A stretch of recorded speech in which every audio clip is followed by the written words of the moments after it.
Chiikawa fans 期待已久嘅 Chiikawa Park 將於今年7月28日喺東京池袋嘅 Sunshine City Annex 開幕。佢唔似其他主題公園一樣設立喺遼闊嘅郊區。今年6月16號星期一朝早10點開始 ，Chiikawa Park 入場券嘅抽選申請正式開始，直到6月23號星期一嘅23點59分，適用於7月28號星期一到8月31號星期日入園。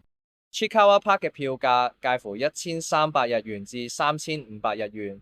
每次抽籤期間，每人限申請一次，最多可以申請4人。營業時間為每日上晝10點到晚上9點，最後入園時間為晚上7點。園區內冇 locker，亦只係接受使用信用卡或者電子支付，而且禁止攜帶嬰兒車入園。fans 入場前要留意啦。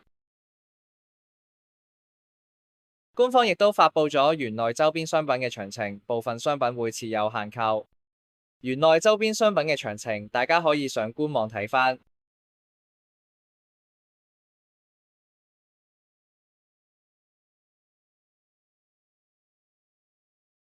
園內其中一個設施叫哥布林嘅監獄，係一個大型打卡景點 ，fans 可以近距離同巨人歐地影相留念。